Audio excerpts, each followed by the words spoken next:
What's up guys, welcome back to Saint Seiya Awakening and to the S-Saint review of Golden Arrow Seiya. That's right, this free-to-play guy, it's his turn to shine. It's one of the most requested reviews I've gotten lately, and I think it's because a lot of people are starting to complete him since the game has been out for about a month. There's a couple of ways that you can get him. One of them is to buy the pieces or the fragments from the shop. You get it with the red coins that you get from doing Arena, and the shop refreshes a couple times a day, so if you fight a lot, you may actually have enough to buy 8 of these pieces daily. You can also get him as a reward from this achievement called Atropos Amazement. When you do 100 consecutive advanced summons without getting an S, the game gives you one for free, and that can be Golden Arrow Seiya. More Saudi! More Saudi! What the f is this shit? ¿Qué es esta basura? ¿Qué es esta mierda? No, porque, why not like this? Well played, GT Arcade. We got Sagittarius wannabe instead of the real Sagittarius. Oh my god. Don't worry though, despite my reaction on stream, he does actually have his uses. We're gonna go over all those details in just a bit. Now, once you summon Golden Arrow Seiya, whether it's with fragments or with this achievement, he actually gets added to the normal summoning pool, so you can pull him over there as well. That can be good if you're trying to build him and you need some skill ups, or that can be bad because once he's over there, you could pull him instead of another interesting S-Saint. Okay, let's take a look at his skills. The first one, like most Saints, is a simple single target physical attack that hits one enemy. The second one is called Lightspeed Pegasus Meteor Fist, and it's basically just a Pegasus meteor on crack. This thing hits 5 times with a multiplier of 42% on each hit. That's a total of 210% without skill ups. When you skill him up, that goes up to 250, which is not a gigantic increase. The third skill is a passive called God's Binding, a bind that dates back to the Age of Myth. Gains God's Binding when attacking, increasing physical attack by 3%. This stacks up to 4%. So every time you attack, whether it's in a single turn or if you give him a double turn, each attack counts and it doesn't matter which skill you use. You can stack physical attack up to 4 times. It starts at 3% for a total of 12, and it can go all the way up to 7% for a total of 28. Now that is a major increase. And his fourth skill, which is the one that really makes him interesting, is again another passive. When God's Binding is fully stacked, that's 4 stacks total, he shoots a cosmic star arrow at one enemy after attacking, dealing 160% physical damage. Now, this means that after every attack, no matter if it's the first skill or the second skill, you will perform an additional attack with a 160% multiplier. So, when you add the 210 from here and the 160 from here, that's a very respectable 370% without any skill ups. The cool thing is that it also works with his first skill, so you can technically, in further rounds when you already have your stacks, you can use the first skill with no energy cost and still shoot the cosmic arrow for a 160% multiplier for free. In case you pull some dupes or you want to use some skill tomes, although I strongly advise that you don't, I think I would start by upgrading the fourth skill once to get a little bit of a higher multiplier. This can go all the way to 240%.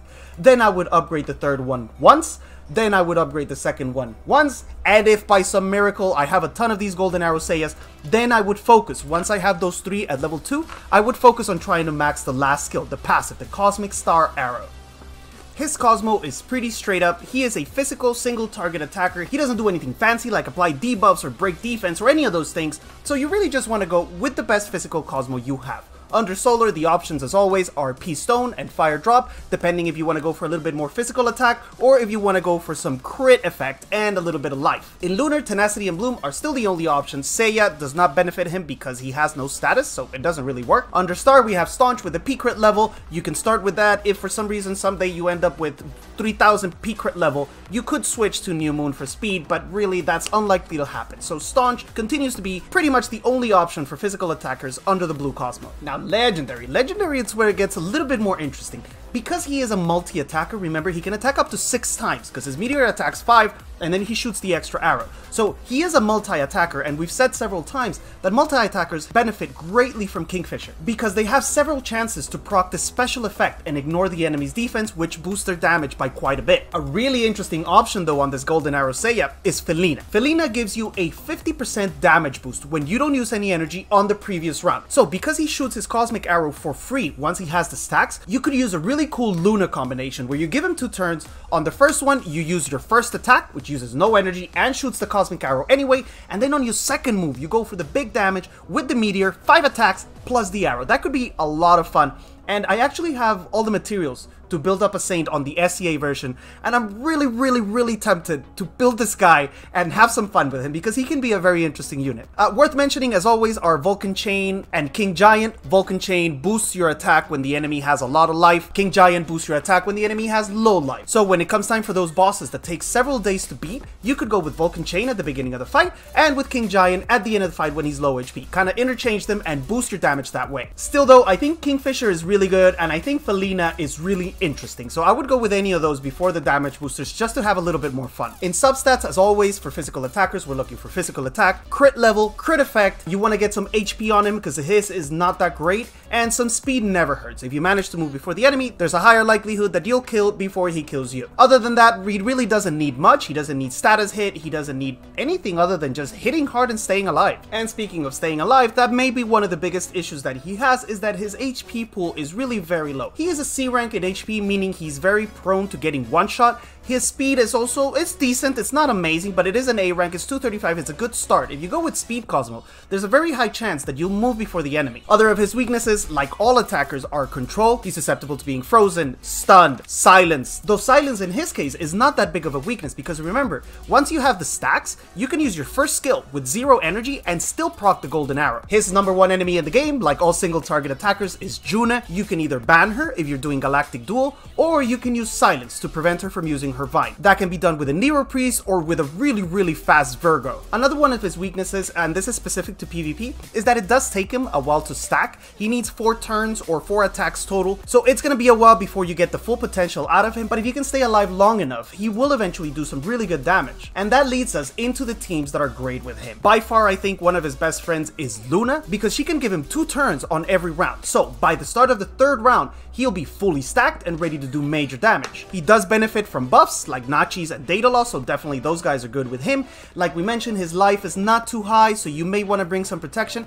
maybe a Juno of your own, bring some heals, bring Saori to protect him from dying, you can bring Mu for the shield. Those are all options that work really well. He also pairs really well with low energy consumption teams, because he is a low energy consumption unit himself. So you don't have to worry about bringing Kiki into the fight. He can start doing damage without all that energy. Because he can proc the golden arrow without energy as well, he's really good with Pisces, because then he doesn't use any energy and everything's left over for Pisces to go crazy at the end. And lastly, he actually pairs really well with control teams because his damage potential is so high. Once he has all his stacks, you can use your control team to keep the enemy from moving, and then after a couple rounds, start using Golden Arrow Seiya to annihilate target one by one. I actually got owned by one of these combinations in Galactic Duel a couple days ago. I couldn't move because of Camus and Yoga, and in just a couple of rounds, Golden Arrow Seiya was able to one-shot my Gemini. Feels bad. Alright, in order to test them, we're gonna head over here to Sacred Duel and to their trial area. I haven't built him on Global or SCA yet. On Global, I just don't have the resources to play around right now. And on SCA, it may be a future project. Now, we did this test yesterday in the Spanish review, and it worked so well. It was actually hard to see how much damage he could do because these poor bastards were dying so quickly due to his high damage that we couldn't even shoot the arrow at the same guy that we meteored. Anyway, let's get started.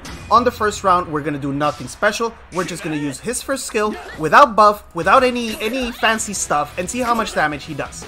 So regular first skill does 22,000. Now, one thing to keep in mind is that when you come to this trial area, all of the Saints are super high level, they have really good stats, and all of their skills are max level. So you probably shouldn't expect the same damage the first time you use Golden Arrow Seiya, but still, it's pretty decent. I think he would probably do 15 maybe, without the skills and stuff that he gets here. Now, let's try the second skill, without any buff. Now, we already have 1 stack, right? That's what this means. Our attack has been boosted once, and we have 1 stack towards our Golden Arrow. Let's do second skill, 5 attacks of about 10,000. Not bad at all. Not bad at all. This turn, we are going to buff him with Nachi, and we're going to use the second skill on this poor guy that's over here, and I think he's very likely to die this round. I'm still not going to weaken with Seiya. I just want to see Nachi buff, 2 stacks of his attack boost, and let's see how much he does. That's 5 attacks of 12,000 something, so about 60,000 damage. Pretty decent. This time let's try with Nachi's buff and with 1 stack of weaken. We're still not gonna double turn for now. We're just gonna weaken this guy, and I have a feeling he's gonna die from the meteors, and we're gonna shoot the arrow at somebody else. 22,000, 22,000, that was how much? I can't math. That's 120,000, and then he shot the arrow with this guy for an additional 60,000, so almost 200,000 total. Now we're going with Nachi buff and double weaken for this turn. Right, we already saw what 1 stack of weaken can do. Let's see what 2 stacks of weaken can do. This is I think a 100% damage increase. So Meteor, he's probably gonna die even though he's not defense broken, and we'll try to figure out who got shot with the arrow. Oh, perfect. That was 5 hits of 38,000, and then an arrow of 100 and what was it? 130, something like that. 140. That's a lot of freaking damage. Now it's time for the Big Daddy. We are going to actually not do much on this one. On this one, I don't want to do too much because I need to get 4 stacks of weaken on one of these poor bastards. Who is the highest AP one? Maybe this guy? We're going to get 2 stacks of weaken here. And then in the next round, I am not going to attack anybody too fancy here. Let's just do this. And then arrow, 73,000. Okay, fine. Fine. We can get, I don't know. That guy's already got a little bit of, ooh, don't die. Oh my god, is Seiya gonna kill him? Is Seiya gonna kill this guy? I have a feeling, oh, scheisse. Pisces! What did you do, Pisces, bro? Oh, shit. It's so hard to test this because he does so much damage. Oh, shit. These guys are gonna die before we have a chat. Alright, let's try to get 4 stacks again. I'm gonna have to restart the whole fight, but I'm gonna skip there directly. Okay, we have full stacks. We have 4 stacks of weaken on this poor bastard. We're gonna go for the meteor. Now, I don't have defense break on him because I'm scared to attack with Milo, and Milo going crazy and killing him. So no defense break, but we're still gonna be able to get an idea. I don't think he's gonna die with the meteor, but he may die with the golden arrow. Let's test it out, see what happens without defense break. We can't do it! He kills everything! The only damage that guy had was actually the 4 stacks of weaken. The only one that touched him was Seiya.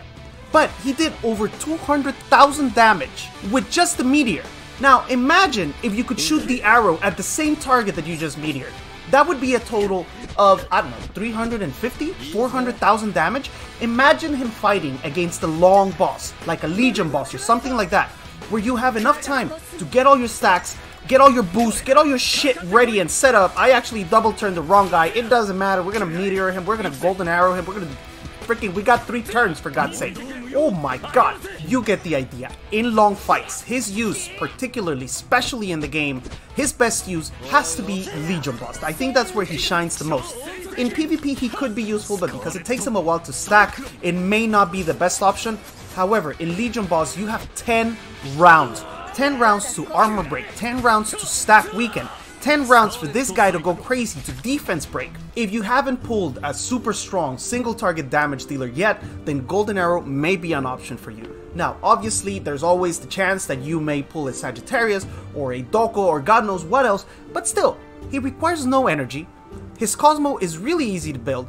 He's free. You can just get him from fragments or, God forbid, from the stupid Atropos achievement. So why not? If you're struggling to boost your damage, for example, my son right now, he has a really good AoE Cosmo attacker in Saga, but he doesn't have a single target damage dealer. So he's getting fragments, he's going to build him, and I think it will boost his Legion boss damage by a lot.